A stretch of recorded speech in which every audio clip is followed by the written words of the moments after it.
Julie Mackay and Robert Murphy. Welcome to the show. Thank you. Thanks, Patrick. So I wanted to start out with, I read your book, and it was the audio book, and there was one part that had me laughing out loud. I was in the parking lot of a grocery store, and I wanted to keep listening to it, and I just started laughing out loud. And there's probably people thinking, as you would say, he's gone mad, or something like that. And it was Julie, you got a phone call from school saying that your kid is running around thinking he's Captain Underpants. Can you tell us a little bit about that? Mention that. Yeah, because actually a lot of people have said that. Say hi to Captain Underpants. Yeah, I love that. That's awesome. Yeah, it was really cold that day as well. And he just took all his clothes off and just said, "Oh, it's World Book Day. This is my character." So he strips down to where you're at, they call them pants. Where we call them underwear. So I guess they're underpants. And he was at school. What were you doing at that moment? I was actually at work reviewing my cold cases. He's literally been in the office about, I don't know, an hour or so. Yeah. And head down, checking out the latest DNA and all that stuff. And no, back to school. Yeah, in another part of that book that kind of rung home with me was you're talking about how you're trying to fit in with other parents. It's like you're trying to be as normal as possible, but it's really hard to do. Could you kind of go through that a little bit? Yeah, I'm not normal. I think that's the basis of it all. And I accept that. It's just that not everybody else does. So yeah, it's tough gig, isn't it? Because everybody else at those school gates, they either work part-time or they don't work at all. They 100% can be there for drop off and pick up and go to all the events. And of course, my life was completely different to that. I was, really busy as a detective. I worked odd hours, I worked long hours, I worked shifts. Some days we went to school, some days I couldn't get to school. I'd be pleading with others to pick them up. And I just felt like I never fitted in with the rest of them, really, to be honest with you. Yeah, I had a very similar experience. My first 13 years on the job, I worked midnight to 8 in the morning. And then for 4 years after that, I worked 7 to 9 till 3 in the morning. And then I went day shift. But I promoted to sergeant after about 6 years on the job. And my ex-wife thought, hey, he's home all day. He could do this. He could do that. So I got a lot of the kid duties because of that. But, I'll give you a quick example. We were on a field trip for my kid's Spanish class. And we go to a neighborhood that's not so great. But part of their field trip was they had to go to a Mexican bakery and order in Spanish, what they wanted, which is a great idea. But I'm looking around and everyone there is oblivious to their surroundings. It's like there's 2 prostitutes like 20 feet away. Their pimp is across the street. Oh, there goes a kid driving a stolen car, and all these parents are like, this is such a lovely neighborhood. Oh, I'm so glad they're getting, immersed in this culture and blah, blah, blah. And all I see is criminality. There's a syringe on the, in the gutter from where a hooker was shooting up heroin probably 5 minutes before we got there. Yeah. They don't see that stuff. They don't see it. They're never going to see it. They have no idea what you deal with and what you're exposed to. And it's interesting because I worked for a little while so we used to do two earlies, 2 lates, 2 nights. And when I did my 2 nights, I had like 4 hours sleep over those 3 days because I'd stay up on day 1 and do all the kids' stuff, go to work on nights, come home, take them to school or playgroup, go to bed for 2 hours or 3 hours, get up, pick them up, and then go to work and then stay up the next day so that I could go to sleep that night. And yeah, it's bonkers, isn't it? So Crazy. You had rotating shifts for 2 days, you would be working X hours, and the next 2, it would keep on changing? Yeah, so you do 2 days of 7 till 3 earlies, 2 days of 3 till 11 lates, and 2 days of 11 till 7 nights, and then 4 days off. Oh my God. You wouldn't know which end is up. No. Oh, crazy. That's terrible. Oh my God. I thought I had it bad, but Misery Loves Company, my first partner on the job, and when I was new, we actually were in squad cars and you had a partner, but it was Yeah. also like the worst part of the city. We're surrounded by live gunfire almost on the nightly. That's just the way it was. We responded to at least one shooting a night. And that was just the two of us. But she was married to another cop, and her husband worked like 11 o'clock in the morning till 7 in the evening, and her only time to sleep is like, okay, we get off at 8. She's like sprinting home to sleep for 2 hours. Then when he got home, she tried to sleep like another couple of hours. Yeah. And you know what? And with kids, they don't understand that. Nope. Yeah. So I do feel your pain. And I was happy that I was with somebody that had kids and was going through a similar scenario, because there was a lot of youngsters that were on the shift that were like in their early 20s, and they're all footloose and fancy free. And it's like, well, I could sleep all day. And it's like, yeah, no, I can't do that. There's a lot of people out there that don't get much sleep trying to juggle family and work, isn't there? So Yes. So that's tough. So you started police work in your early 20s, correct? yeah, I was 20. You were 20. I was That 20. seems I was that really seems young. Yeah. so young. Yeah. Now, what got you interested in police work? Was there anybody in your family that was a copper, or? No, none of my family know anything about policing. They still don't know now. That's why they read the book, find out what I did all this time. Yeah. So when I was 7, I was effectively fostered out for a year. So my parents were busy working, changing jobs every 3 weeks. So I went to live with a family on a farm, sent to bed early every night, 7 o'clock. There were 5 kids in that house then. And I was a great reader. So in the bedroom that I was in, there was loads and loads of books, but one of them was Sherlock Holmes. And that's what got me into it. And I was just obsessed, and I'm still obsessed with Sherlock Holmes. Sure. I've read every single Sherlock Holmes story. I've been to Baker Street. I just love it. Yeah. That's outstanding. So, well, let me ask you this. What did you think of, who was it? Robert Downey Jr. that had that Sherlock Holmes stuff going on. Did you like that or not? I don't know about that. Yeah, there was I think it was a movie or it was a TV series. But he was Sherlock Holmes, but he was like this bare knuckle brawler and all this other stuff. I thought it was really hokey. That's not Sherlock Holmes. No. Sherlock Holmes is definitely a certain character. Yes, yes. That was the Guy Ritchie film, wasn't it? That came out about 10 years ago. I remember Yeah, you know what? I think it was. It wasn't great, was it? It wasn't No, great. no. Lots of CGI that wasn't quite there. It was correct. Yes, you're absolutely right. Now, before you became a police officer, you worked in a pub, correctly? Oh, sorry, dogs are just having a little fight here. That's okay. That's okay. I've got a visitor. But get down, Snoop. But you were working in a so pub. So I started working in a pub literally when I just turned 17, behind the bar, which was illegal. Shouldn't really have done that till I was 18. And then and I'd gone traveling for a bit, so I did that for about a year. Went traveling for 6 months, and then my mum got a pub, so I came home from traveling to run the pub with her. So me and her ran a pub, little village pub. Well, I tell you what, I think working in a bar and being a bartender or something like that is some of the best police training you can have, because you learn how to talk to drunks. Yeah. And you start reading people. I bartended, I sold cars, I was a restaurant manager before I was a cop. And some of the, dealing with drunks at 2 o'clock in the morning who all they want to do is fight or do this, 1 minute they want to fight and the other minute they're crying. It's like, oh my God, you're all bipolar. Oh, I know. Our pub was all women. We only had women working there as well. Oh, okay. Just by default. It wasn't deliberate, but there was me, my mum, my sister, my cousin. It's just all women, so there was no chance to have a big punch up, because that wasn't a thing. I had to talk them around in a different way. So you're right. Yeah, I learned how to talk to people, definitely. Yeah, that I think, like I said, I think that's some of the best training you could have. Yeah. And then you're 20. How long did it take you to go through the process, and what did that look like?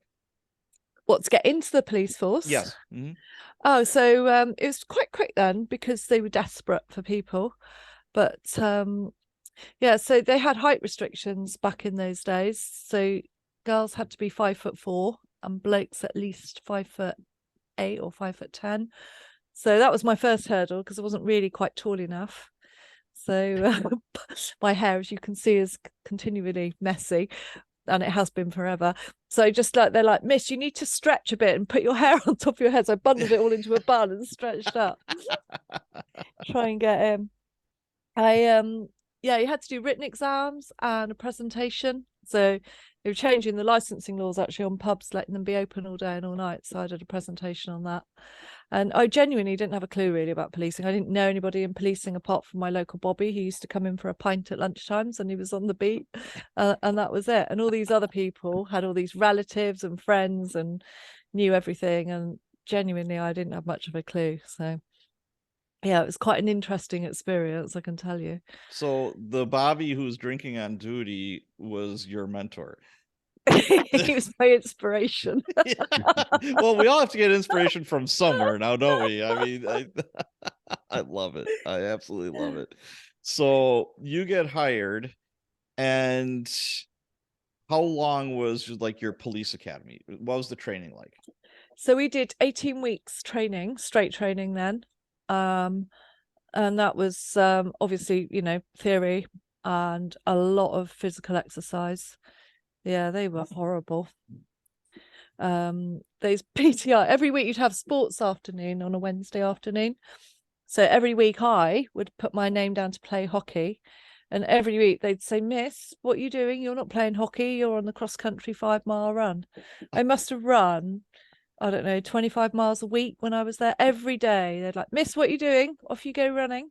I hated running. I still hate running. Yeah. Loads of press-ups, loads of sit-ups, general corporal punishment through physical exercise. Yeah, Now, it was how big of a savage. class were you in? Like how many We had trainees?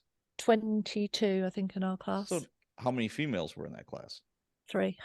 Yeah, not that many. Not that many back then. Sorry, Hey? yeah, 3. That was so yeah, for our intake. So for my force area, Avon and Somerset, yeah, there were 3 of us.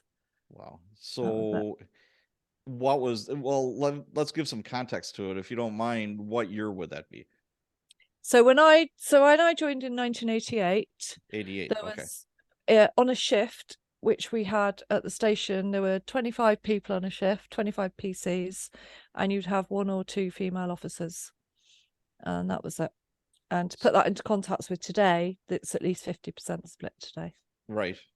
Now, as far as uniform and equipment, when you get out of the academy, you graduate, what did your uniform look like? Skirt, tight, shoes. I love it. Small truncheon. You weren't allowed a big one. Handbag that you could put a brick in. That was more effective than the truncheon that you had. So you had to wear a skirt. You couldn't wear trousers. No, it was bloody cold walking nights in a skirt, I can tell you. Oh, oh my Lord. And you were expected to run after people wearing a skirt. Yes, and I often got stuck. Well, you know what? Since you brought it up, why don't you tell us about that little nugget? Yeah, there's a couple of those, isn't there? You talking about the churchyard nugget? Yes. Yeah, I was chasing a burglar as I did. I was a real good thief taker when I first joined the job, and it was always getting into trouble with foot chasers. And they climbed over some railings into a churchyard. So I climbed over the railings, but they are like proper spiky railings. And as I went to jump down the other side, my skirt literally got hooked on the railings. So I was suspended there.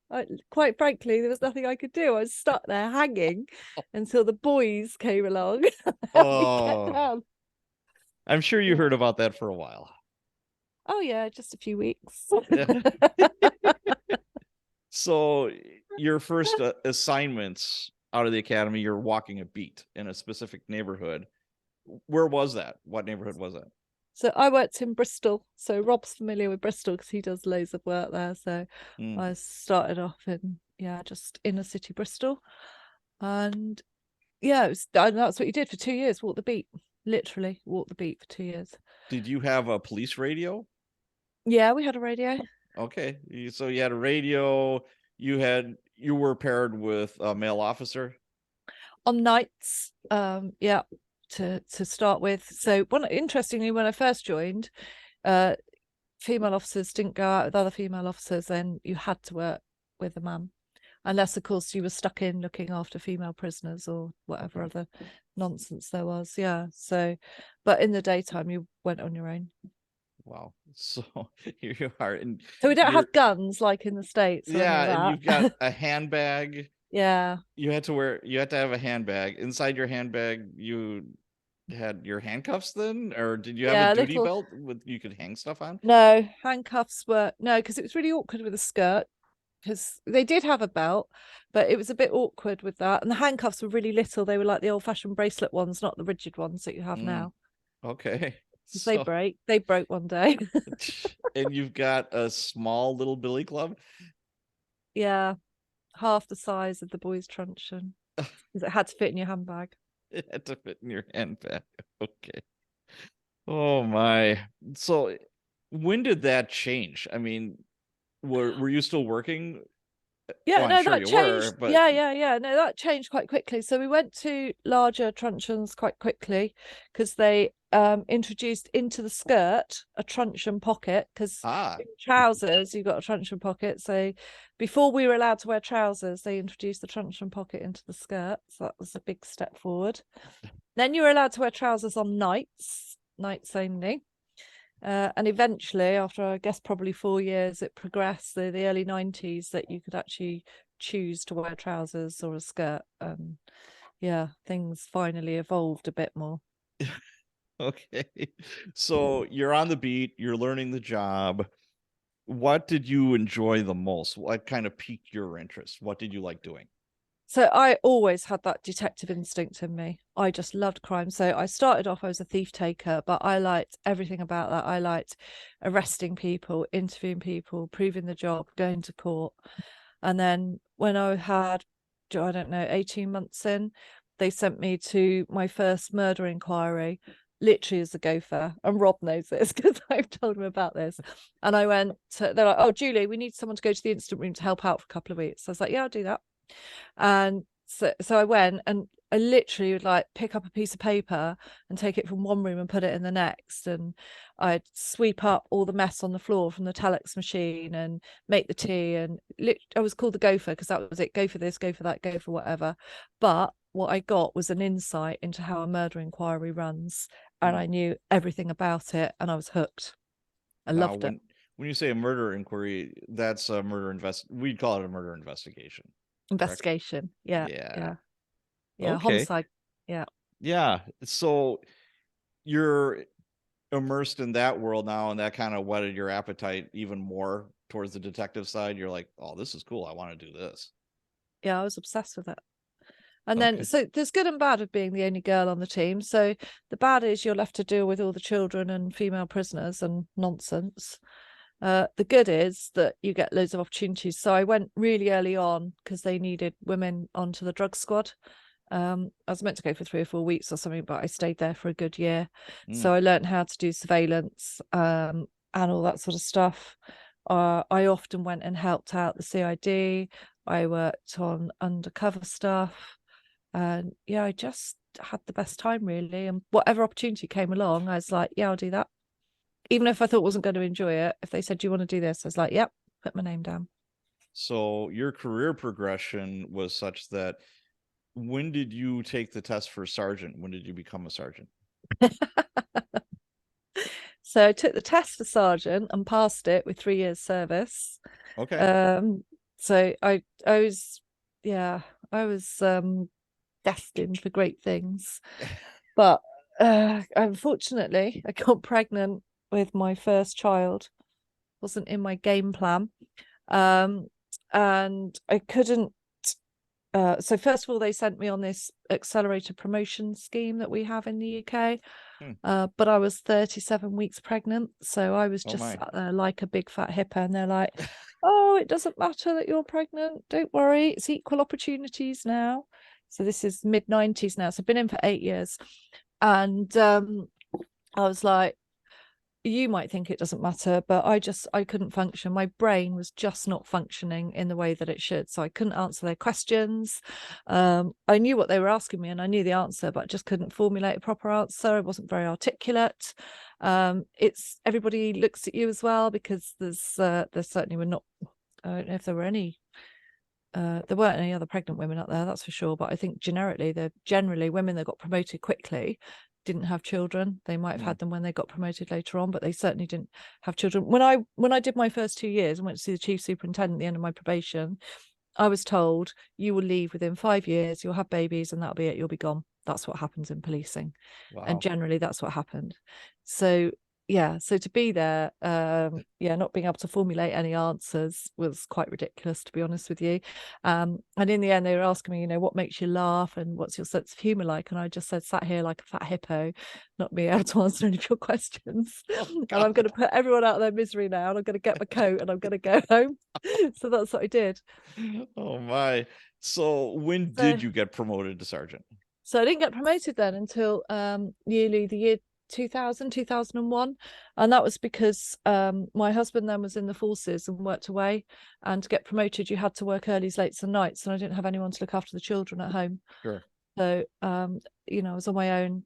I was on my own with my first child when he was 10 days old, so I effectively became a single parent really, really early on. And so just had to wait until they changed the rules a little bit and said, oh, you could get promoted, but you don't have to work earlys, lates and nights. However, as it was, I did work earlys, lates and nights. I went back. In the meantime, I'd become a detective, done all those exams, and then went back to sergeant, to uniform teams. So when you got promoted to sergeant, what was your first assignment as a sergeant? So bearing in mind, by this time, I'd spent the previous 8 years in plain clothes as detective duties or squad work, and they sent me back to uniform. In fact, they sent me back to uniform after I had my third baby. They should have sent me to CID and they didn't. So Okay. yeah, so I went to uniform, and quite frankly, I didn't have a bloody clue. I didn't know what they were doing. I could investigate any old crime you give me, but I didn't know about all that traffic process. I had another sergeant I shared the office with, Steve. I was like, Steve, what do we do with this? How do we deal with this? He's like, oh, I'll help you. But then he wasn't a detective, so I could help him with the crime and stuff. So yeah, it was a quick learning curve, I can tell you. Okay. And my team were not used to, because I was, again, really proactive. I'm just going to put the dog out because he's annoying. Stand by, caller. Okay, no problem. Do you want to do some hold music or something? I'm down the microphone. Do. It's And not she's dogs back. and children. Sorry. That's got a dog okay. coming to stay. Yeah. I do Yeah. understand. So and I just when I was out, I'd be out on my own, and I'd come across stolen cars and I'd start chasing them, and they'd decamp, and I'm calling on the radio. Like, no one in the team turns up. And I'm like, what's going on? Where are you guys? Because I'd come from Bristol. And they were just like, it was all a bit of a shock to their system to have this really proactive sergeant. I was like, come on. So they soon had to join in, because wherever I went, I just fall over prisoners. So yeah, I had great fun, to be honest with you, in those 18 months that I did in uniform. And then I went back to CID, which is where I basically stayed forever. Now, So that was really good. I know that you went to, we call it internal affairs. You called it what, professional something? What was that? Professional standards, yeah. That's what it is. Were you a sergeant when you went there? Yeah. Okay. Yeah, I was. Yeah. Now, why would you go there? What was your idea behind that? So there's a couple of things really. I was on my own with 3 children. That was quite difficult, working shifts. So just to try and get a bit of stability and try and work a bit more 8 till 4. I'm interested in corruption, and I also just had this thing that if you wanted to be investigated, for anti-corruption, you needed someone like me to investigate you, because if you were a good person and somebody had chucked the mud at you, I was going to prove that. But if you were a bad apple, I was going to prove that as well, and deal with you properly. So really, really fair-minded with a strong moral compass. And that was interesting, to be honest with you. In America, internal affairs is split up into two separate entities. One is the rules and regulations side, whereas say an officer is being accused of, breaking whatever rule or reg, Yeah. it might be a citizen complaining saying that, he was uncivil and discourteous Yeah. during, he called me a name, or, he or she was, in a squad chase, and they didn't do everything properly. They didn't say how fast they were going. They didn't give proper location. They screwed up. So a lot of times you wind up in internal affairs for that. And then there was the criminal side where Yeah. So somebody's saying, hey, you know what, Officer O'Donnell, stole $50 from that drug dealer on the street corner. yeah, so I did the criminal side. So Okay. I dealt with officers for allegations of rape, for grooming vulnerable women, theft, drug running, manufacturing drugs, selling all our secrets. Yeah, I had Wow. quite a wide remit of people that I dealt with. Now, I wholeheartedly believe that internal affairs is needed. Obviously, some cops may disagree with me, Yeah, but of course. it is very much needed. We do have to put ourselves to a higher standard, because once you break that public trust, boy, it sure is hard to get it back. That's tough. And that just makes it so much harder for all the other good cops out there. One bad one does something really stupid or criminal, and it's like, well, you shouldn't be a cop. It's pretty simple, but it's a tough gig, and many times it's very thankless. You spend a lot of time trying to clear an officer's name, that is unjustly being accused of something, and you're really not going to be recognized for that. You're not going to, whatever the case may be. And the officer still might be a little bit salty towards you because you're the bearer of bad news. You're the one who's doing the investigating. So when you were going through, working at internal affairs, I keep on calling it internal affairs, were some of your old friends that you worked with before did they look at you differently, or were those kind of like smart remarks? It's like, oh, look at her, she's a rat now, or anything like that? Yeah, they call it the rubber heel squad, because you creep along the corridors to catch people out. And they say that, here come the rubber heel squad. The rubber So heels. yeah. Yeah, we call it And the rat squad. yeah, so yeah, they do treat you differently, and they are, I don't know, maybe apprehensive or whatever. But to be honest with you, I didn't really care, because if they didn't treat me as like the friend or the person that they knew, then that was their loss, not mine. Right. And if I flip that the other way, though, there was two officers at least that ended up losing their jobs because of their criminal behavior, who said to me that even though things have gone badly wrong, you just want to thank you for the way that you've treated me, because you've actually always done it with a bit of dignity and respect, and you haven't been rude or underhand in anything, and it's my own actions that have led to this. So I think that's quite a good testament that you just treat everybody nicely and fairly, and if they've done wrong, they've done wrong. Right, the golden rule. You treat people the Yeah, way you want to be treated. And exactly. yeah, I completely agree with you. Now, where I worked, if you went to internal affairs, you could more or less make your own hours. That was, the big appeal to it. And I think the minimum stint there was 19 months, somewhere in that ballpark. Yeah. And if you wanted to get out, you could get out. But once you left, you could have any assignment you wanted, more or less. Yeah, I didn't get any job I wanted. I got the Oh, job I wanted, but it wasn't like that. oh, Yeah, okay. they That might was have said that, but that was yeah, kind of the prize at the end of your, tour in internal affairs was, all right, we'll give you what you want, but that's not being done as much as like when I was a newer sergeant, because they tried to haul me up there, and it was a gal that I worked with as a copper. She was a lieutenant up there, and I said, hey, I'm hearing a dirty rumor that my personnel file is in the captain's in basket with my picture on there, and either I'm in trouble or I'm going to be working there. Which one is it, Carrie? And she's like, you'll love it here. And I'm like, you know what? I appreciate the work that you guys do. That's just not me. I'm sorry. Yeah. Are you sure? I'm like, I'm very sure. But you make your own hours. And I'm like, that's nice, but no, thank you. It's just not my bag. Yeah, that's not me. But I do appreciate the people that do it. And I became intimately familiar with internal affairs because I was in charge of like the gang squad. I had an armed robbery squad. Active police officers are gonna be up at internal affairs because you Yeah, piss of off a course. lot of people. I'm pretty sure it's the same way where you were. Of Now, course it is. when you were working up there, did they have body cameras then? No. Okay, I know that's changed the game quite a bit. You know, somebody's Oh, making an allegation of some type. It's like, okay, hold that thought. Let me take a look. Then when I was at the district level, somebody come to the front counter and say that officer called me X, Y, and Z at that traffic stop. You know, and I'm like, really? Who was it? Okay, great. Stand by one moment. I said, I'm gonna go look at his video. And their eyes would get just big as saucers. It's like, oh, well, maybe he didn't say exactly that. And I'm like, oh.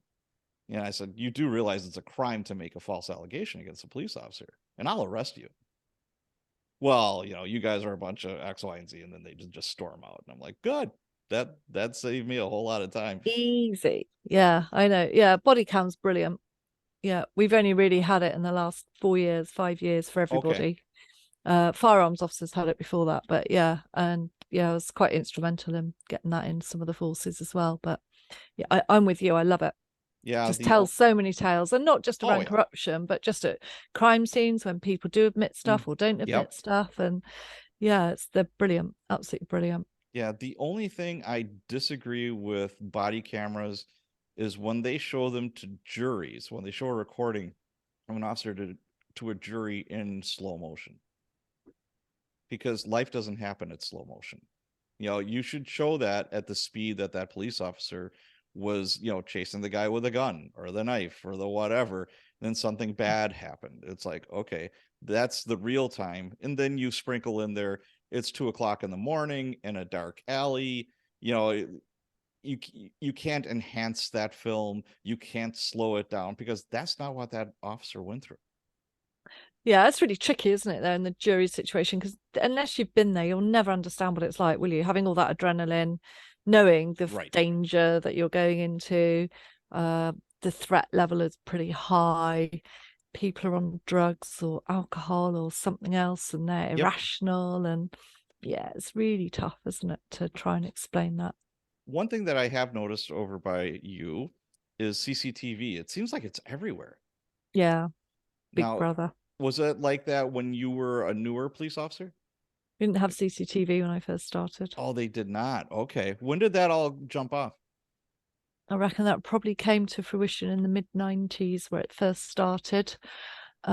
Just trying to think, Rob, you know, Melanie Hall, that was the first inquiry, I think, where CCTV trawling started. Yeah, it was 96, wasn't it? That, and there wasn't really quite enough, was it? I know that by the late 90s, we were way ahead, weren't we, of most countries? And now I think, yeah, you can't move down the street without being filmed at different times, can you? But yeah, no, we've got CCTV everywhere. Yeah, it's interesting to see how America is embracing or not embracing that. You know, we have traffic cameras like at intersections where the state will have cameras, you know, monitoring traffic for traffic jams and crashes, that kind of thing. And you have some of the public saying, we want cameras on every corner. And then you have another segment of the public saying, that's the last thing I want is Big Brother, like you were saying before, you know, watching every move that I make. So it's kind of torn, you know, it's kind of become privatized now where everybody's got those Ring doorbells. Yeah. Do you guys have those? Yeah. They're brilliant. The sound is amazing. The picture quality is fantastic. It's crazy. You know, I had this happened to me like 4 years ago. I'm in Florida on a beach drinking a beer, just kicking back, and my Ring is going off at my house, and I'm answering it on my phone, and it's a detective from the city that I'm living in. And he's, hey, Detective, you know, Smith from, you know, Waukesha Police Department, you know, do you have a second? I'm like, well, I've got all day, but I'm on a beach right now drinking a beer, you know. And he's like, oh, okay. And then, I told him I was a sergeant in Milwaukee, we just started talking, and I gave him my phone number. We picked it up from there. And he says, yeah, there was a homicide 4 doors down from you. And the, Do you say not guilty? I'm on the beach. yeah, I'm on the, and the assailant's car was caught on my Ring doorbell, Brilliant. fleeing the scene.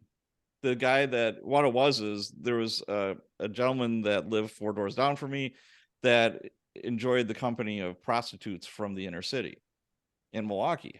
So he would bring them to my house. I mean, to, his house, not my house. Your And street. yeah. So one of the prostitutes is like, hey, this guy's got a lot of nice stuff. So she told her friends, and then before he knows it, They went and robbed her. yeah, they robbed him, and they stabbed him, like, I think it was more than 20 times, and they set the house on fire. Wow. It's a bit over the top, isn't it? Yeah, it's a proper job, isn't it? Yeah. Oh yeah. Yeah. But he had a 67 Firebird. He had a classic car. So they stole the car too. And on my Ring doorbell, the getaway car is going, and then you can see the Firebird going down the road. And I'm like, I'm looking at my phone. I'm like, holy shit, that did happen. And I'm like, wow, that's crazy. So yeah, that has changed the game. There's no doubt about that. Yeah. And there's good and bad in it, because there's so much to view with CCTV when you're investigating crime, and you'll do your bit, but then defense teams will say, well, we want you to do more. And you'll say, well, why do you want me to do more? It's not relevant. And a lot of arguments there about what is enough and what isn't really. All right. Well, let's switch gears a little bit. Robert, do you remember the Melanie Road murder? No, it's way before my time when it actually happened, but there were 2 Melanie murders in Bath. So Bath, as you probably Melanie know, Hall too, right? Yeah, that's right. So Bath, as you probably know, and lots of your listeners in the States will know, it's just the most beautiful city, one of the most beautiful cities on the planet. It's Georgian, and it's got this golden stone, and you've got the Royal Crescent and this beautiful architecture. And people come, it's a World Heritage Site. People come there from all over the world to Bath, and it's absolutely stunning. And there's always tourists there, Japanese, Chinese, and particularly American tourists as well. Lots of Americans.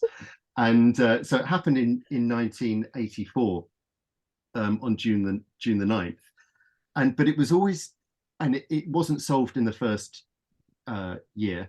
And then 12 years later, on exactly the same day, June 9th, 1996, another Melanie was murdered, Melanie Hall. And she wasn't found for another 13 years. So by the time I started working in the West Country, I covered the Melanie Hall case, the second case, a good many times, but the Melanie Road one had been sort of under my radar, really. And it was only on the 30th anniversary, when Julie was then in charge of the case, that I actually got to hear about it really properly for the first time, and got to learn a lot more about it, and was suddenly fascinated and struck by this incredible case, really, really sad case of the 17-year-old schoolgirl walking home from a nightclub in the early hours. She was murdered just around the corner from her home. There's this blood trail that's found. That what it meant to her family as well, to her mum, to not have justice, and that on the 30th anniversary, her mum Jean, who's amazing, wrote a letter to people, just describing for 30 years what it meant to her to not have justice, and for her family to not have justice. And it seems so solvable. They had clues. They had a full DNA profile. Julie had a full DNA profile to work on, but she just didn't know who to match it with. And it's then that it's then for the first time I met Julie and became fascinated by the case, and when I first got involved. But Julie had been working on it for how many? 7 years, wasn't it, Julie? I think before then. No, it's 5 years before then. Yeah, good 5 years on my own on it. Yeah. Amazing. Now, Julie, how did you get involved in the Melanie Road murder? Where were you as far as where were you in your career? Where were you personally? And how did all that kind of come together where you get this cold case? So I'm just one of these annoying people that puts herself in places. So I'd come out of the internal affairs, as you call it, and I'd moved across to the cold case team. So I was still a sergeant. So I've got this is where Captain Underpants came in, actually, was this year, 2009. So I'm on my own with 3 kids. So my marriage has gone down the pan. So that's me with them. And so I'm working in a job that should still give me a bit of stability. And it had been the 25th anniversary of the murder of Melanie Road. Now, I knew a bit about it because I knew sort of 9-10 years earlier when they were working on it in Bath, and I was stationed there, and I was saying, what's this case? You know, I want to know. I knew about it because I worked on Melanie Hall. They were swabbing then for Melanie Road as well. There was another series of rapes in Bath that they dubbed the Batman rapist. And when they were doing mass swabbing for that, they swabbed for Melanie Road. So I had a little bit of an inkling. But when I went in the cold case team, they thought they'd solved it through some crime watch, through some information, you know, an appeal on the TV. Yeah. And as it was, they hadn't. And so suddenly it was a case of we needed to get the house in order. And I was like, well, you know, it might not be the guy that you thought it was, but we've got another 77 names that have been put forward by the public. We need to look at them. We need to eliminate them. And I just started. It was the last case to be managed on a paper card index, so it wasn't on computer. Okay. So it's like all these shoe boxes, literally shoe boxes full of nominal cards. Yeah, it was ridiculous. So I started badgering the indexes to get those put onto the computer so it was searchable. We started gathering all the stuff up, and off we went. And I don't know how to describe it really, but I had this gut instinct really, really early on that I was going to know who the killer was. I was going to find him. And I never knew. I thought he might be dead, to be honest. I wasn't convinced he was going to be alive, but I was absolutely 100% I was going to find him. And you talk to anybody and they'll say, yeah, she said that all along. We thought she was mad. Now, Melanie Road, you know, if you could kind of walk us back a little bit, what were the circumstances? How was she killed? She was also sexually assaulted. Can you kind of give us the nitty gritty? Yeah, and to put it into context as well, so Melanie Road was literally she would have been a year above me in school. So she was living in Bath and she'd just moved to Bath. They'd moved about a bit because her dad's job took them around the country. So she was out in Bath. She was really successful at school. So she was a year ahead of herself doing her A-levels, meant to start those on the Monday. Really hot, sunny day in June, and off she went out. She had a Greek boyfriend.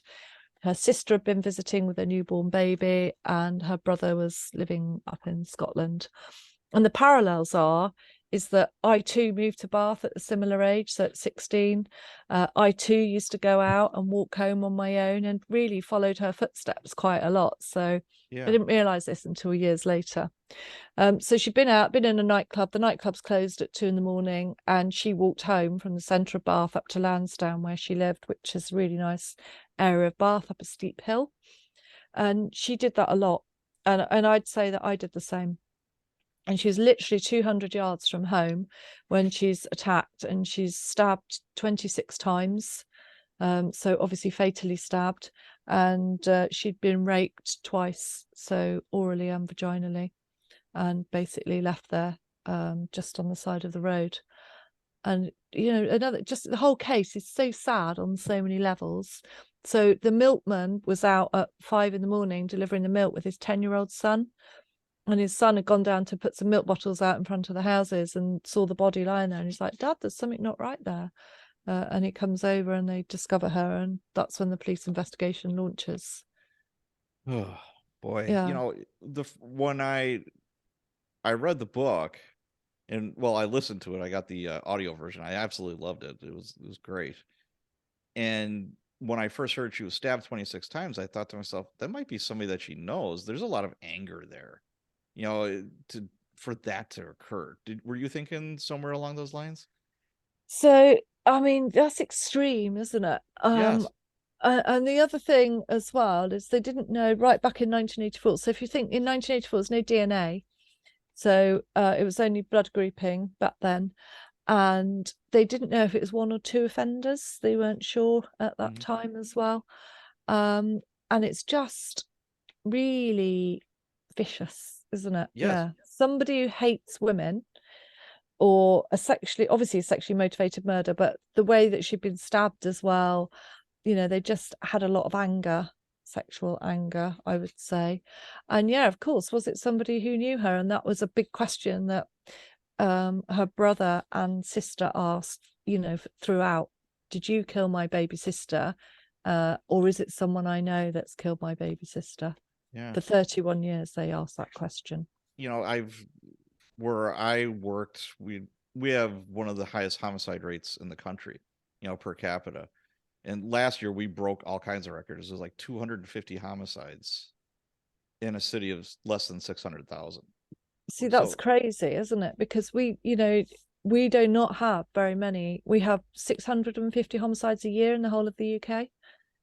yeah, and what's the population of the UK? Probably a million 60 and a half. 66 million. million. Oh yeah, see, Yeah. yeah, that's crazy to me. That's crazy, you know. And yeah, investigating all these, being involved in all these different homicide investigations. Usually, when somebody was like brutally attacked like that, or say shot in the face a bunch of times, or stabbed in the face, there was like a personal thing going on. So that's where my brain went to. But you can't assume anything when you're investigating a homicide, right? Never assume. Number one rule of being a detective. Yep. Never, no preconceived notions going into it. Yeah. That's for sure. You can't do it. So, you know, you have this homicide in this sleepy, picturesque town, and it's horrific.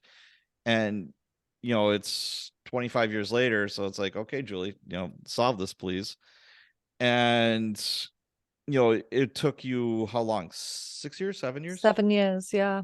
Yeah. Now, that's a long, drawn out investigation, obviously. And obviously, you were doing more than just this one case, right?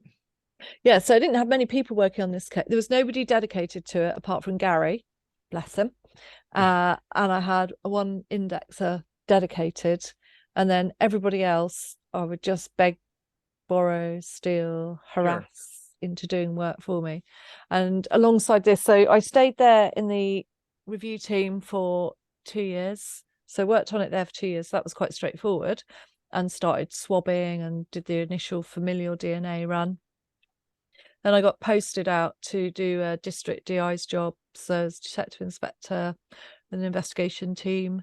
So I went there for a year, but carried on in the background of this, checking what they're doing. Sure. And then I went to the murder teams full time, and they then eventually got the case taken over there. So I was investigating other murders and doing my general day job, and this was almost like as a little aside.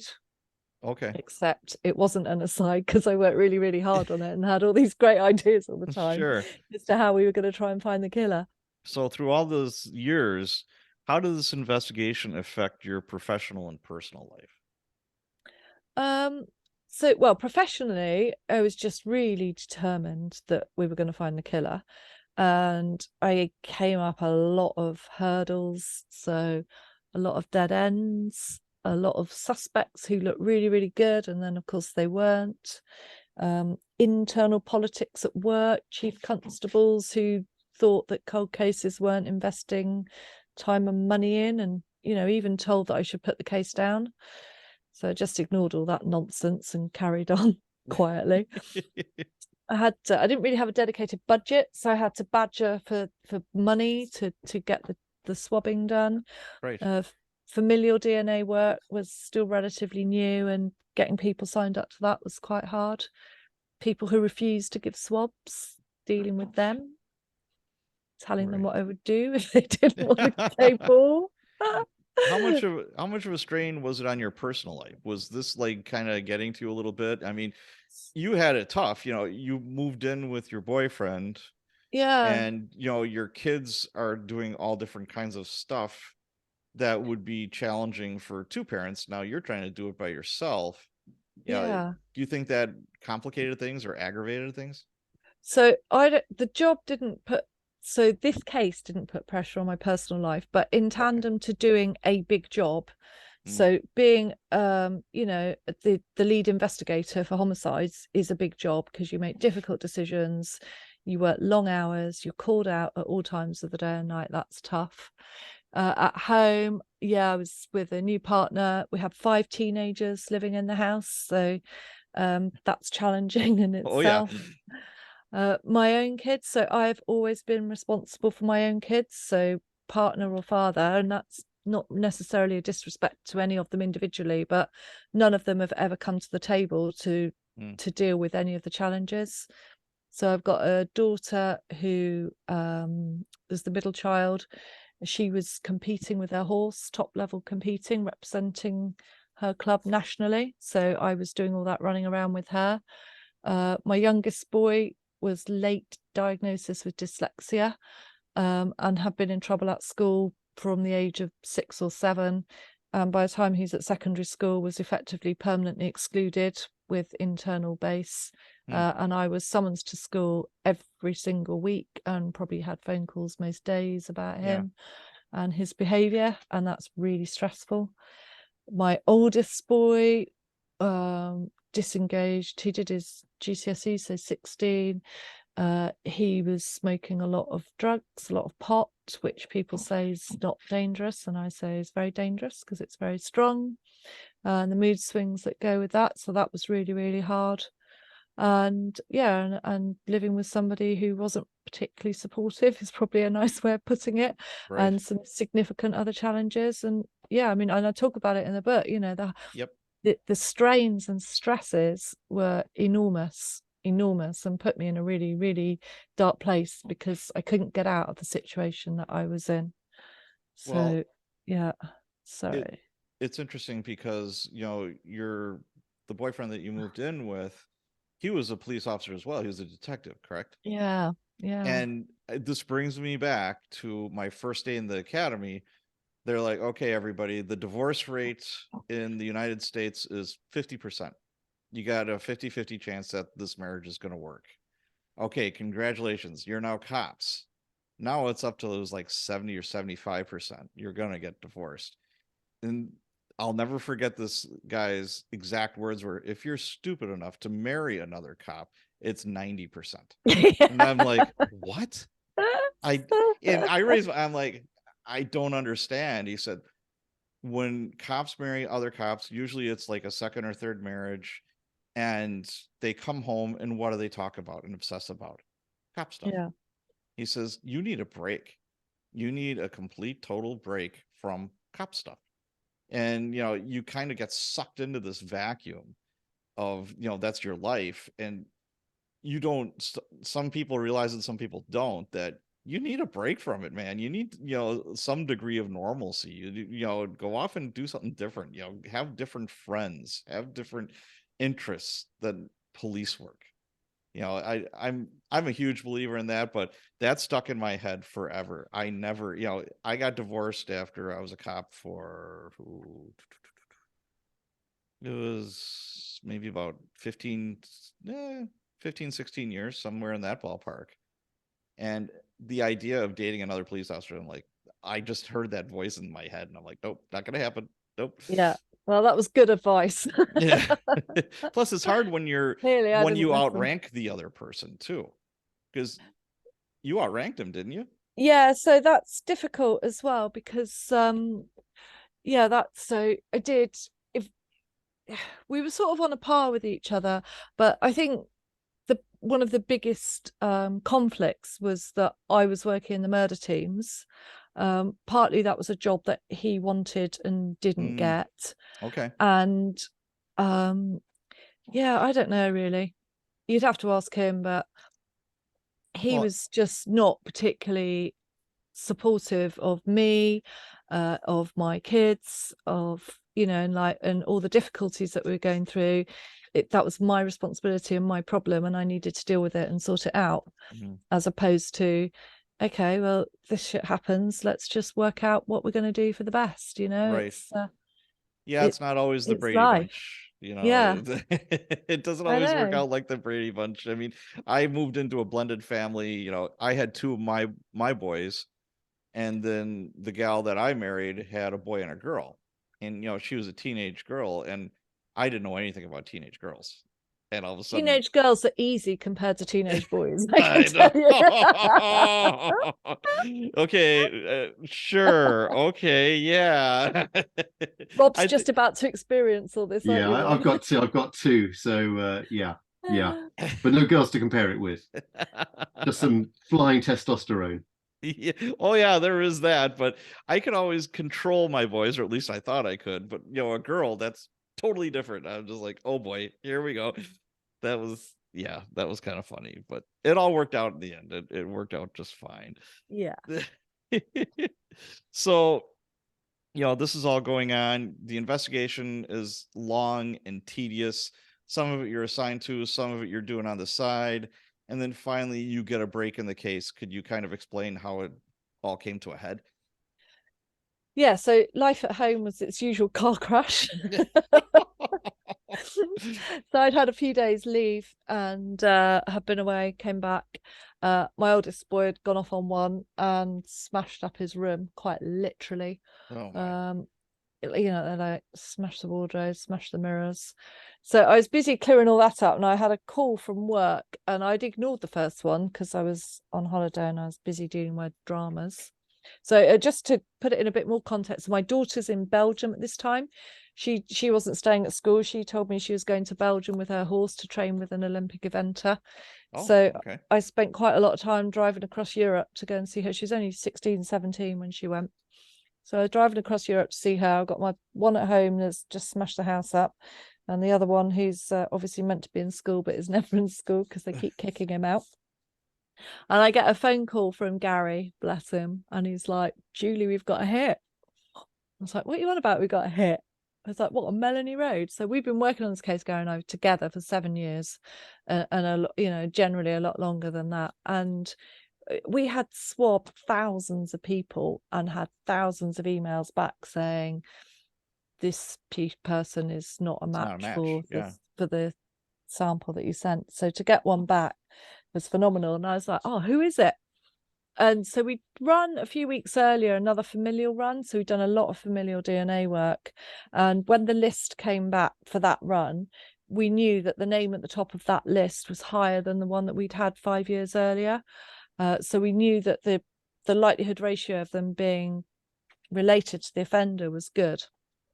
And I remember when Gary went to swab him, and I was like, "Oh, what's he like? What's he like?" And he said, "Oh, he's just like normal bloke, nothing special. Doesn't strike us as being a murderer." And we'd swabbed so many people and been excited about so many people that if he's like saying he's not excited, then that's it. So so I was like, to be honest with you, I couldn't believe it. I just couldn't believe it. And I was like, "My God, Melanie, we've done this for you. We've finally done it and found the killer." It was just incredible. So I went to work, obviously, even though I was on leave, and went in to be with my team and all the work that we had to do with that. And I think really one thing that we haven't really talked about is that throughout those 7 years, I'd become really, really close to Melanie's mum, Jean. So I was going to bring up the family. Yeah. One thing that struck me in the book was the empathy and the sympathy that you showed to that poor family. And I think that's something that's lacking in today's narrative. Whenever there's anything about police, everybody's, 100% ready to jump on the cops when they do something wrong. And if it's warranted, it's warranted, whatever. And, oh, these poor criminals, oh my gosh, they're being treated so horribly. And it's like, okay, if you would have a podcast or a show with the victims or the families of the victims, you might think a little differently. And you gravitated towards that, and bravo to that, because not every, there's advocates, for victims, but this crime occurred 30 years ago. So they probably thought that it's like, okay, yeah, sure, they're kind of trying or whatever, but this is never going to get solved. Yeah, it was just easier to tell Jean myself what was going on, really. I think that's how it started, because you couldn't keep introducing different people. Adrian, of course, didn't want to talk to me, did he, Rob? You were going to say that's just what I was something going to say, wasn't it? Yeah, because he said to you, didn't he, that he didn't want to hear from you again, right back from when you first met them in 2009, and so you didn't speak to him or didn't really see him, did you, until that night in July? That was Melanie's father, right? Her brother. Her brother. Okay, I thought it was the father. Okay. Yeah, so she had a brother, Adrian, and he was just like, he basically just said to me, look, Julie, we've had all these police officers come through our front Right. doors and they're going to solve this case, you know, and you're just another one on a long list, and I'm bored with it now. I'm done with it. I don't want to talk to you until you catch him. Goodbye, basically. I was like, oh, okay, don't worry about that, Adrian. That's fine. You know, talk to you as and when I find him, because I am going to find him. So I will talk to you again. And her sister, sorry, you know, she just found the whole thing. She really suffered from post-traumatic stress, you know, as a consequence of the murder. And then Melanie's mum, her dad was he was in a home actually, so I never really had anything to do with him. He had dementia. But Okay. yeah, but the mum was just lovely. And so that night when we'd gone out and arrested him, you know, the first thing is to ring up Jean, and it's like, oh, Jean, we need to come and see you. And so she's 81 now. Okay. She's like, I'm busy. So what do you mean you're busy? What was an 81-year-old doing, damn it? Yeah, exactly. Where are you going? Oh, I've got choir tonight. Oh, I'm going out. I said, you can't go out. Oh, well, I need to go out. I said, well, do you think you could like not go tonight? And she's like, oh, is it really important? Yes, it's really important. Well, what is it? Tell you when we get there. And then to ring Adrian, you know, and just say, Adrian, we need to see you. And he's like, I've told you I don't want to see you. I don't want to talk to you until you find out who's done it. And it was like, well, Adrian, why do you think we're ringing you? You know, we've listened to what you said, haven't rung you all these years, and today we're ringing. And as it dawned on him that we'd found her killer, he literally just broke down in tears, you know, and he said, you go to your mum's house and we'll see you there. Yeah. So later that night I rang Jean because I didn't go to see her at home, but I just rang her because, you know, it's like a murder inquiry, a murder investigation. It gets really busy, doesn't it, in that first day? So it's about 10:30 at night and I'm ringing her at home, and I was like, oh, hi Jean, it's Julie. I said, I know it's a bit late, but I thought I just needed to ring you. I needed to talk to you. She said, oh, hi Julie. And she said, oh, I saw you on the court steps a couple of weeks ago, so I was doing a bit of media for another murder trial that I just had. And she said, oh, I thought one day Julie's going to be on those court steps, my Melanie. And I thought, oh, Jean, you had such faith in me all the way through. You know, she really, really did trust me that I was going to do it. And it was just amazing to be able to tell her that we'd found him after 31 years. Wow. Yeah, it was just incredible. You know, at first he denied it, but then he pled guilty in court. And what a relief that must have been for everybody, because, you know, it's like, you wouldn't want him getting away with murder, you know, on some kind of, you know, technicality or weird stuff happens, you know. He wasn't getting away with murder, I tell you. There was no way on earth he was going to get away with that job. I was absolutely nailed on that we would get a conviction for that. We did so much work on it after he was arrested. That's beautiful. But yeah, I mean, Rob will tell you there about the court, because, you know, yeah, he did. He pleaded guilty when we were expecting to be there for a not guilty trial. We were ready to go. And I was like, bring it on, because I'm ready for you now. And there's no way you're walking out of this court. So, Now, yeah. Did he ever say why he did this? I mean, this heinous, horrible crime. I mean, did he have to rape her? Did he have to stab her 26 effing times? Really? He's never spoken. Never Yeah. spoken. Have you ever attempted to talk to him? Yeah, I have. I've tried. I've written to him twice in prison. Okay. He won't see me, hates me. Can't imagine why. So he pleads guilty. He gets life in prison, which is about 20 years, 22 years. Yes, he got sentenced 22 years, wasn't it, Rob? I think so. Yeah, it's a minimum tariff. So he'll be away forever unless he admits, well, yeah, unless he explains more, I think, isn't it? I'm not quite sure how it works, but 22 years minimum, but that doesn't necessarily mean he actually gets out at 22 years. He could. It's a whole life tariff with a minimum term of 22 years, at which point they'll review how he is, whether he's made any admissions, whether he's remorseful, whether he's been well behaved, if he's a threat to society, all those things. So, and also, what kind of man does that once, you know, as well? You know, what else is there in the history, and what else is going on inside that mind as well? Well, my cop brain goes to, how many other people has he victimized that haven't reported this, or, you know, the case is unsolved, and he's the perpetrator. He's the one who did it, because I don't think he just woke up one morning and says, well, I'm just going to go stab this woman 26 times and rape her and kill her, and now I'm just going to go off and be a regular guy again. This is just a little bump in the road. I don't think that happens like that. No, I'm with you on that. I think he's killed others. Yeah. And after this dastardly crime, he got married and had his own family, right?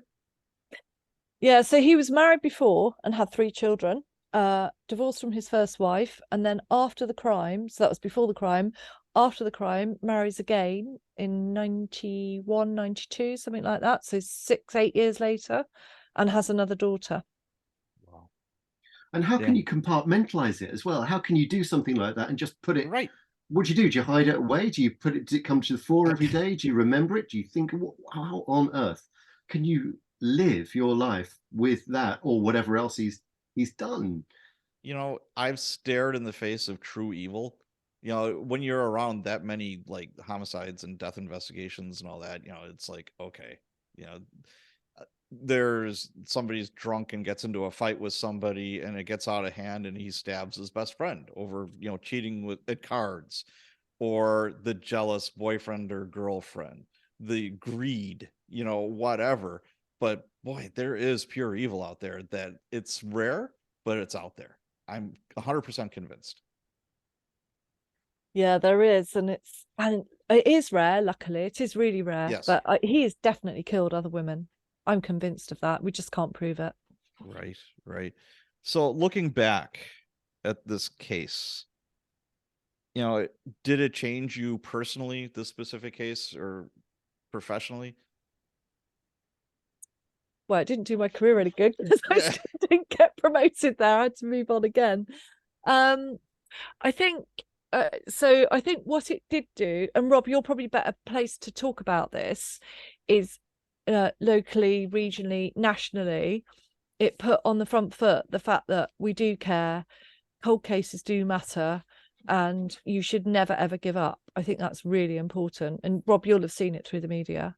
Yeah, exactly. So it was a real one of those sort of touchstone sort of cases that we had that Julie led. That 30 years had passed, and when the plea hearing happened, the courtroom was packed, wasn't it? You had lots and lots of media. We had national television, national newspapers, magazine articles afterwards. But at that moment, something we hadn't mentioned was we had the victim impact statements, didn't we, with Jean and with Karen and with those were in Adrian. the book. Those were, they're with the book, and they're just so moving. And you sit there and you think 30 years have passed, and you've got Jean speaking for the first time directly face to face with her daughter's killer, and you can just see it so visceral in front of you, this moment, and it's just so heartbreaking. Saying that she used to wander aimlessly through the streets of Bath hoping to catch a glimpse of her daughter. It's just so primal, isn't it? Yes. And for the amount of media that were in court to see that, and then to be able to report on it, and then suddenly, of course, we've had cold cases solved before, but it really was. It said 2 things. Firstly, that cold cases can be solved after such a long period of time, but also it said just how much they matter. So you've got these 3 incredibly eloquent family members able to put in words directly to the killer the impact of his actions, the impact it had, and to be almost sort of laid bare.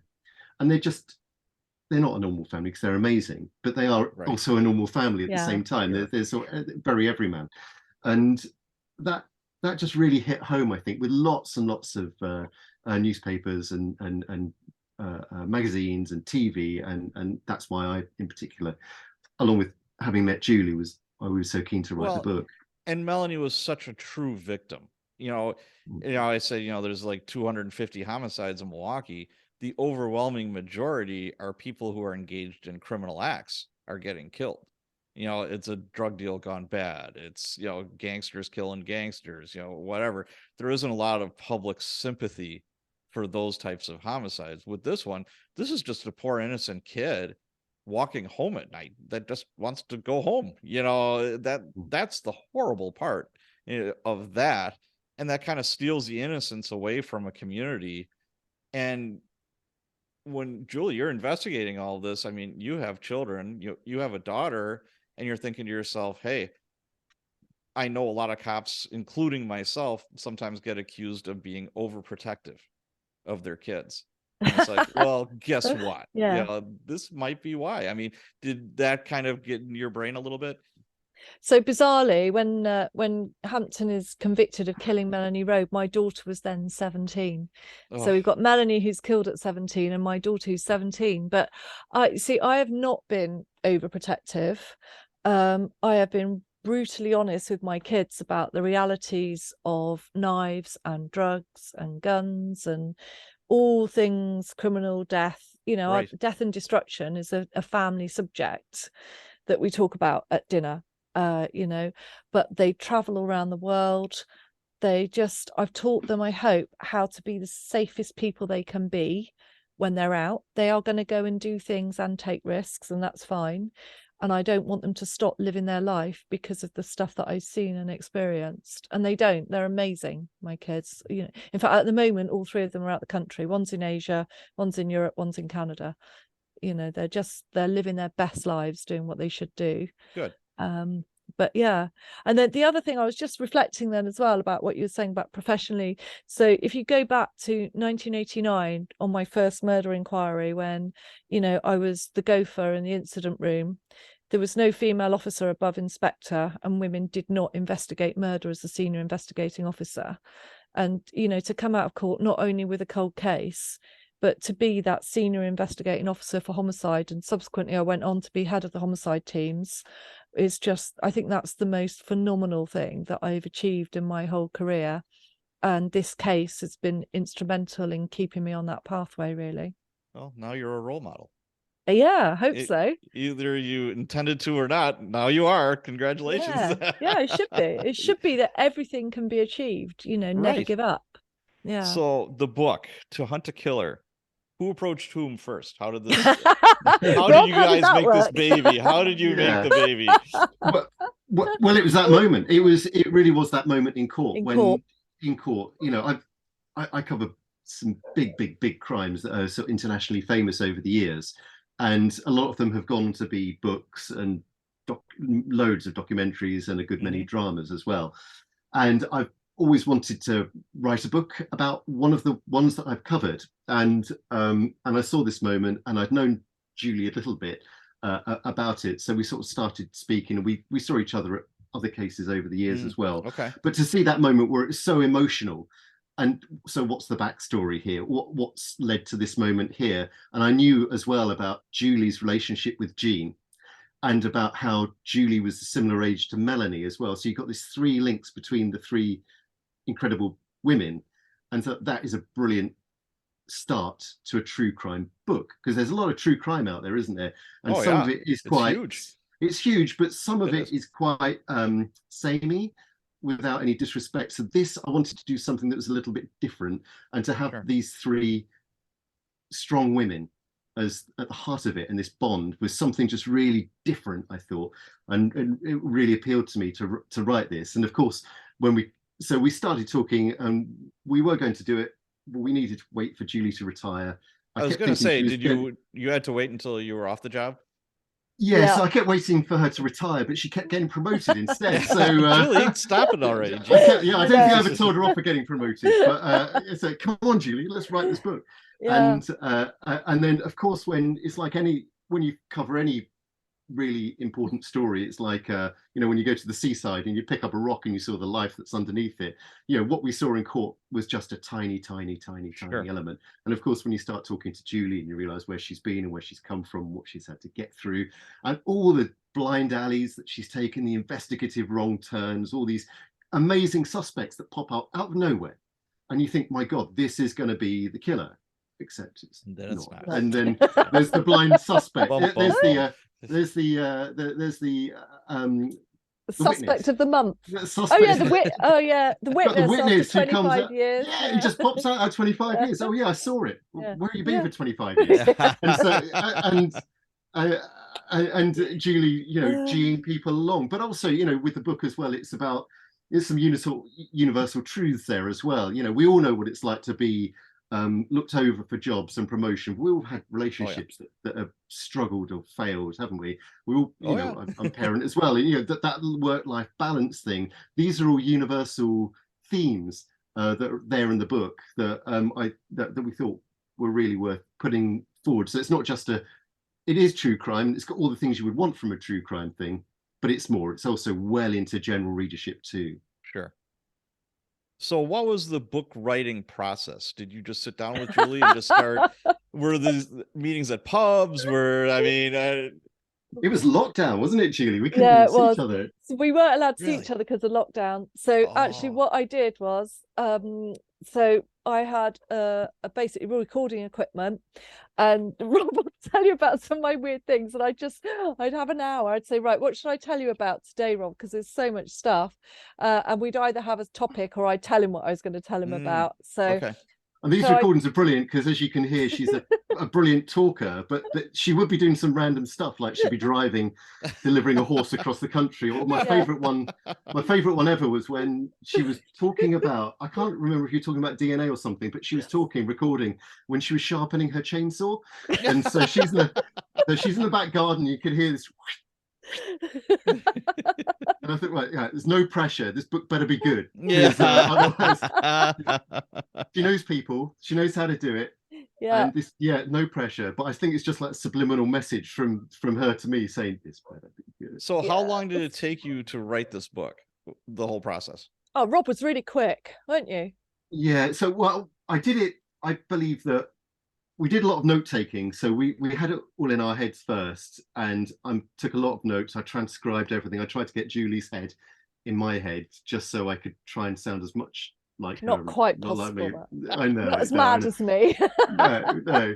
So I made loads of notes. I made 100,000 words of notes, but we had it planned out. But I'm a massive believer that if you write quickly, that energy and charisma comes across in the page. It does as well. I agree. It really does. So I wrote the book. It was 80,000 words. I did it in 46 days around a day job. Okay. And with kids. Wow. So yeah, I'd get up really early. Yeah. And it wasn't right, of course, after that. And it was long as well. It had to be in at 72,000 words. Sure. It was about 110. So we had to cut it down. We did 22 drafts. So we went over and over and over just to really make sure that we've got it down, but I'm a professional writer. I've written for television every day for over 20 years, so it's how I'm trained, so I'm a professional storyteller, which you're related to. Yeah. And so with Julie, yeah, and so with Julie's brilliant raw material, and it is brilliant because it's not like any other story I've ever come across, and it's still, the book is the best thing I've ever done professionally, without doubt. And it was just a joy to write, really. It's just a joy. It wasn't work. Not an hour of it was work. Now, you also had a podcast too, correct? Yeah, we did that first, didn't we? We did. We talked about the book beforehand, and then we did the podcast afterwards. And the podcast was super successful. It was like, it was for the company I work for, which is a big British national television company. It was the biggest podcast the company ever put out. It's in the top 1% globally at the time, certainly. Great. And it was The Guardian, I think, didn't it? Described it as a true crime classic. The Guardian's a broadsheet newspaper here in the UK. So it was really, really well. It's had like 1 million downloads, hasn't it, Rob? It's had loads. Yeah. It's had loads, the podcast was super popular, but the book goes to places the podcast didn't. And it's very much one woman's story. I mean, of course, one of the other things was, it's a story about 3 women, but I'm not a woman as well. So let me ask you. Am I female enough? How do I get female? How do I write like a woman? Let me ask you this: what was your motivation? Why did you guys want to write this book? So I came out of court and I was saying to Rob, and he's like, "Oh, well, John, we should do something with this." And I said, "You've got no idea what an incredible story and journey sits behind this." Oh, because obviously I knew, and he knew a snippet, and that was it then. So I always thought that it was just, when I got to the end, it was just, and it wasn't really the personal stuff, it was just the investigation itself was an incredible story. And then when I'm telling Rob about everything that had been going on, he's like, oh my God, oh no, Julie, not that as well. And he's like, how did you get on? I said, I don't know, I'm still here, it's fine, we survived it, but yeah, it's tough. So that's just how we did it, wasn't it, Rob? We just said, yeah. So he said he'd write it, so that's good for me, and I can talk. Did you ask the family for permission? Yeah, so I talked to the family about it and explained what we were doing and why we were doing it. I obviously sent them all copies of the book. So Adrian sat down and read it with his daughter, interestingly. Oh, okay. Jean never read it. She read a couple of chapters, but she just found it too upsetting. Hold on 1 second. Yes, sir. The carpet fitter. The new carpet? Yeah. Can we have a look? Oh, you can just leave that in the garage. That'd be fine. Does you want paying? Sorry about that. It's all right. Okay, so yeah, so sorry. So Jean, she had a copy, but she never read it. And Karen, I sent her a copy, and she's like, "Julia, I'm not going to read it. I don't, I'm not interested." This is quite common for Karen. Tell me she's not interested in reading it. It's too painful. Yeah. And then she sent me the most beautiful email, didn't she, Rob? A couple of days later, saying she'd listened to it on audio, the whole lot in one sitting, and was just blown away really by it, which was just really lovely, lovely, lovely story. Yeah. So, what's in your guys' future? Is there going to be more books, more true crime stuff? What's ahead for you guys? Well, Rob's really busy doing loads of brilliant podcasts, aren't you? Which are true crime stuff, which I just love. Okay, Rob, plug your podcast. Okay, it's called Behind the Crimes with Robert Murphy. That's me.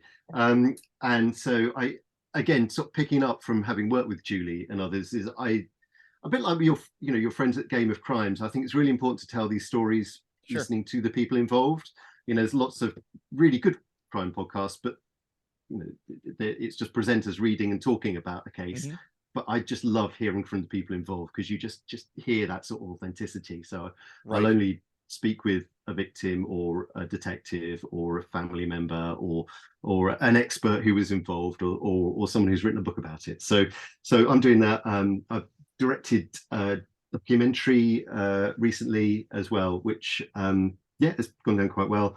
And just what's the documentary called, Rob? What was the document? It's called Decoy. And Decoy. Decoy, so that's about an undercover unit in Bristol in the 1970s. That's just bonkers, absolutely bonkers. But yeah, a good story. And I'm a news journalist, so I cover crime. So it's like a non-stop stream of investigations coming my way, which is fascinating, absolutely fascinating. And Julie is doing all kinds of things. You're reviewing and horse riding and doing documentary presenting. What are you doing, Julie? I'm just having like my best life. Well, you're retired now, right? Yeah. So retired from policing, but so I do consultancy work on domestic homicide reviews. So I do work around that. I do quite a lot of media stuff. When they want somebody who they think is an expert to go and do commentary on that, so that's nice and easy. I do inspection work as well, police forces, fire services, things like that, just to try and help them. I compete my horse now and go out eventing, show jumping, dressage, cross country, which is a bit crazy. Can't afford to fall off because I'm too old for all that. And I do quite a lot of international charity work as well for, violence against women and girls and sustainable sanitary wear for girls to keep them in school, which is actually with an American charity, Threads of Red. So, I'm on their board of directors now as well, which is just phenomenal. So, really, really good. I just have a great time. Okay. Well, I think this is a good spot for us to end. To Hunt a Killer. Fabulous book. It's a great story. Put together very well. Highly recommend it. Then your podcast once again, Rob? Behind the Crimes. Behind the Crimes. Very good. If people want to go find you guys, not in a nefarious way, but they want to see what you're up to, you have websites. Yep. Google us away, Julie Mackay and Rob Murphy. We're at CrimeCon UK in a couple of weeks' time. So just do that and you'll find us. Okay. Well, thank you so much, and send my love to that family. If you have contact with them, it's heart-wrenching, and anybody who has children, or even if you don't have children, I mean, again, it's so horrific, but you did them right and you caught the killer. So it's a bad ending, but it's a happy ending at the same time. Yeah, it's good. You can't get away with murder. That's what you need to remember. Thank you so much for Exactly. having us. Really enjoyed chatting with you. Thank you. Well done, Patrick. Thank you. Thank you.